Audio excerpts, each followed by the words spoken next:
Hello and welcome to On Leading with Greatness.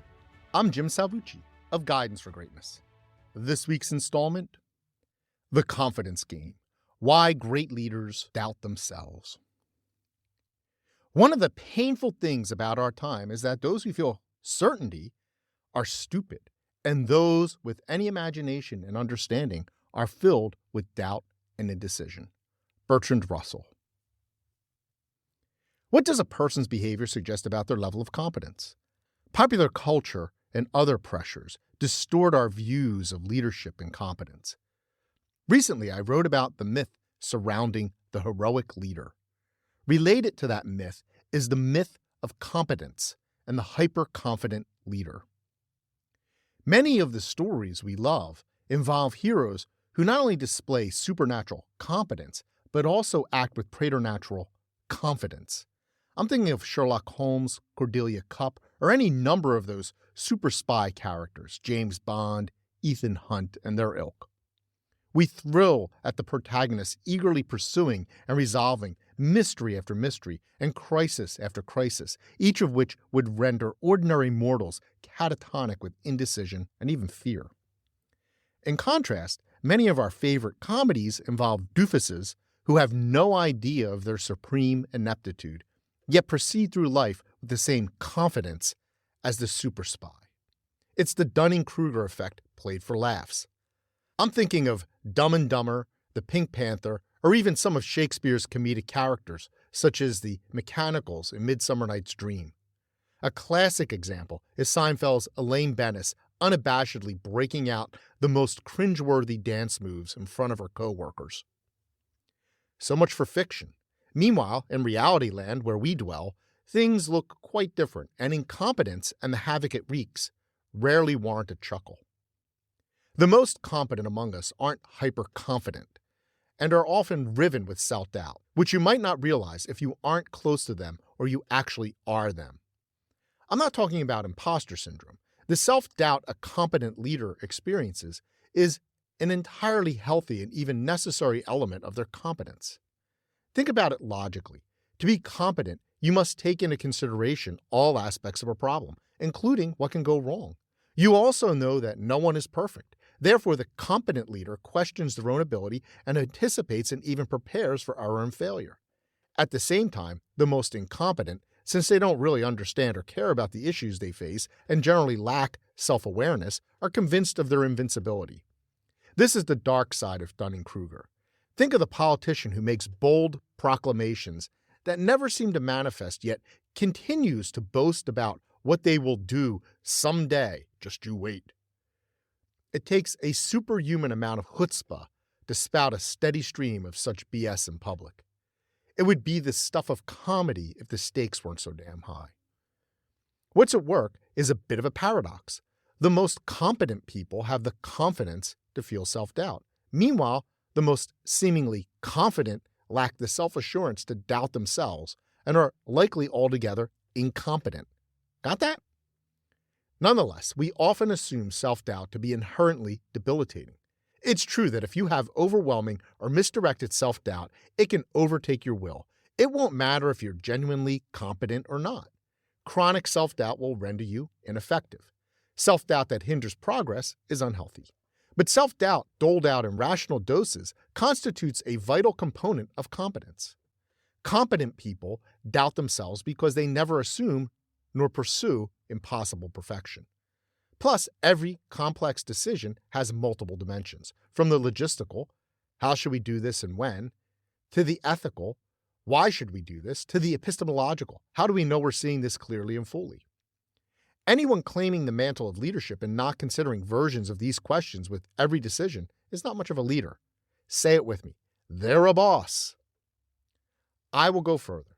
The person who is supremely confident at all times, who rarely hesitates and always claims to know precisely what to do, who never expresses concerns or betrays misgivings, who always seems to have it all together, who never misses a beat, and so on, well, there are two possibilities with regard to that person.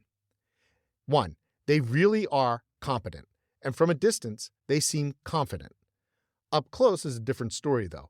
They are rationally self-doubting. Two, they're simply incompetent. How do you tell the difference? Look to their track record. How well do they perform over the long term?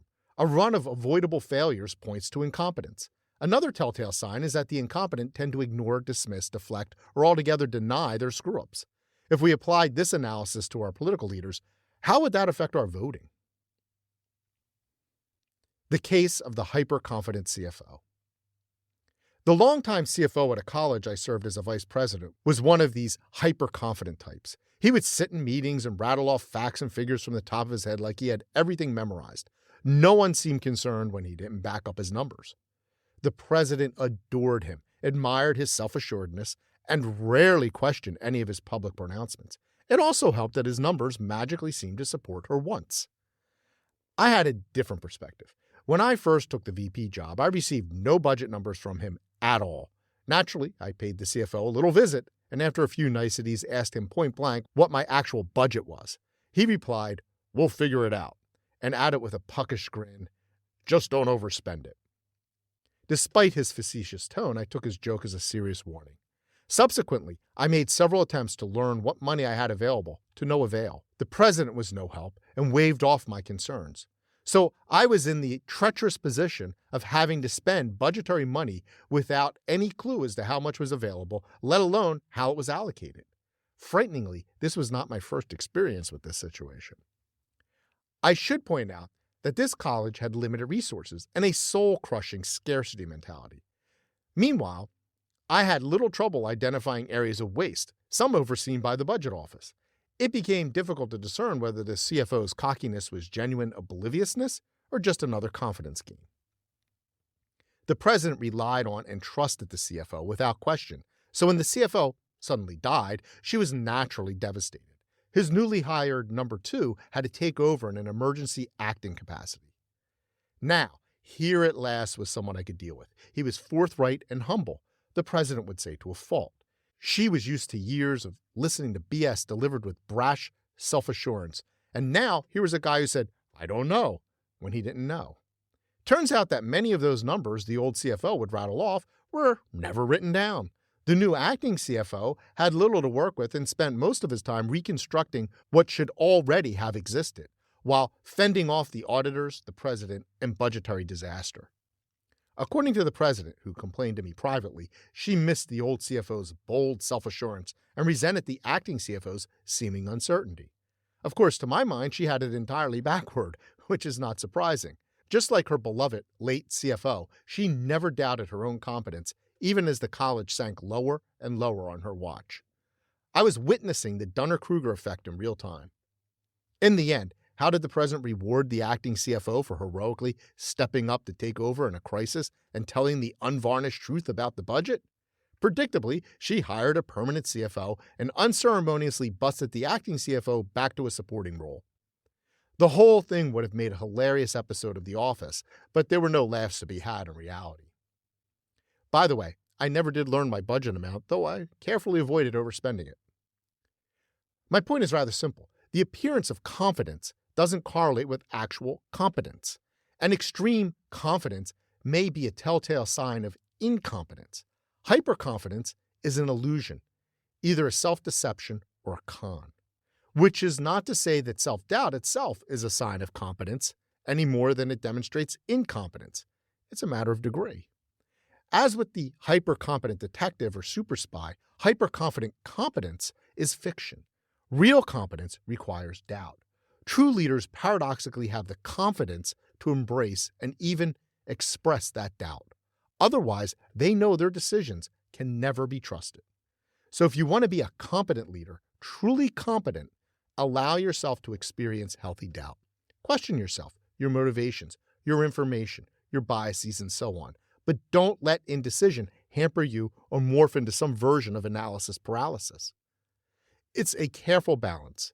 And never forget that the most supremely confident, the ones who strut and boast and never show fear, are frauds. True competence requires self-awareness and healthy self-doubt, not phony hyper-confidence. How do you view the hyper-competent? Do you ever experience self-doubt? Leaders know to temper their confidence with healthy self-doubt, and I can help. Unlock the great leader within. Download my free resource, the Transform to Greatness Toolkit, now at thegreatleadershiptoolkit.com. I look forward to hearing from you.